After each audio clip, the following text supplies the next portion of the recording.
Hey guys, welcome to the third episode of Living with Misophonia.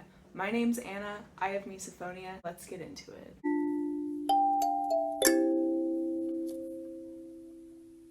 For those who don't know, misophonia is a disorder that causes people to overreact to commonly occurring repeating sounds. I have made a couple videos on this in the past, so if you're interested in learning more about this condition, check those out. This week, I wanted to talk about my trigger sounds. So trigger noises are the repeating noises that you hear that make you become irrationally angry or upset. Everyone who has misophonia has different trigger noises, and they actually change and evolve over time. So one noise can really annoy you as a child, but then as you age, maybe it doesn't annoy you as much. But usually we acquire more trigger sounds as we age. I also wanted to mention that there is nothing wrong with misophonic people's ears, right? So misophonia is not a hearing condition, it's a mental condition. So there are two kinds of triggers, ones that are specific to certain people and ones that are not specific to certain people. So let's start with the ones that are not specific to certain people. Sniffling. Sniffling was my first trigger, so it holds a very special place in my heart.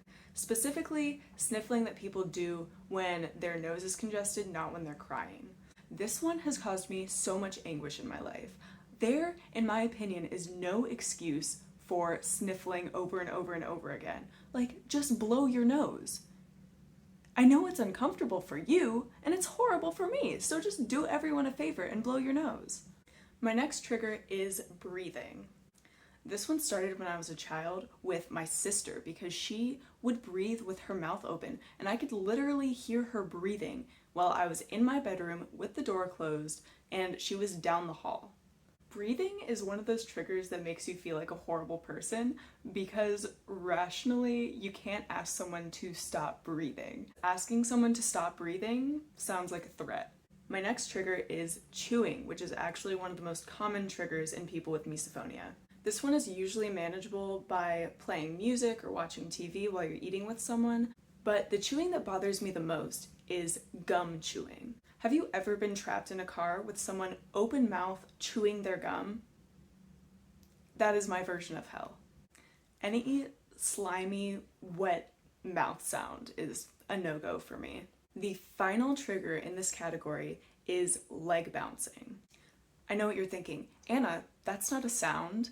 But interestingly, misophonic people can also have adverse reactions to repeating motions. And these sight triggers are compounded by the fact that a lot of misophonic people feel compelled to stare at the person making the sound that's bothering them. So theoretically, if I wanted to avoid being triggered by a sight, I could just look away. But this masochistic frickin' disorder forces me to torture myself by staring at the person. Those are some of my triggers that are not specific to certain people. So now let's move on to the triggers that are specific to certain people.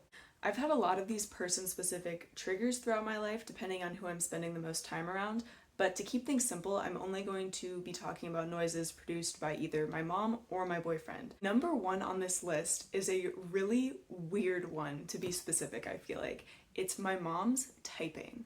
I swear to God, if I was blindfolded and put in a room where different people were typing on keyboards, I would be able to pick out my mom's typing. Another one of my triggers is my mom talking behind a closed door. The third trigger in this list, and in my opinion the absolute worst one, is my mother's S's.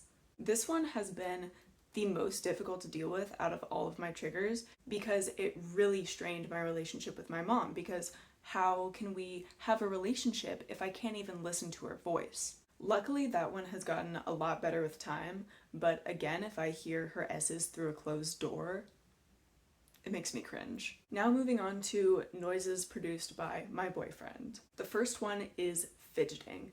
My boyfriend has a tendency to pick at his nails, and I feel really bad about this one bothering me because I know it's an anxiety response. So if he's picking at his nails, I tend to just reach over and hold his hand so that he can't pick at his nails anymore, disguised as a thoughtful gesture. Number two is burping. I am not someone who's typically grossed out by burping.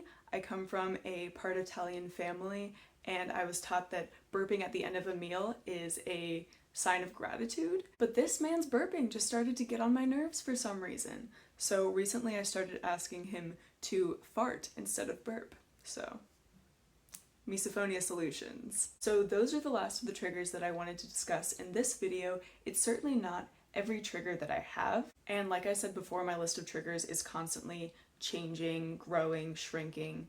Two honorable mentions for noises that used to bother me but don't bother me as much anymore are clearing your throat and the clinking of dishes, specifically spoons on bowls. If you have misophonia, let me know in the comments what some of your trigger noises are. And make sure to like this video and subscribe to my channel for more misophonia content.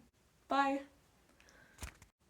Also, have you guys noticed that in a lot of videos about misophonia on YouTube, they will just unnecessarily put our trigger noises in the background? Like, I'm trying to learn about this disorder, and I have to listen to this guy glomping and chomping for 4 minutes straight. The audacity.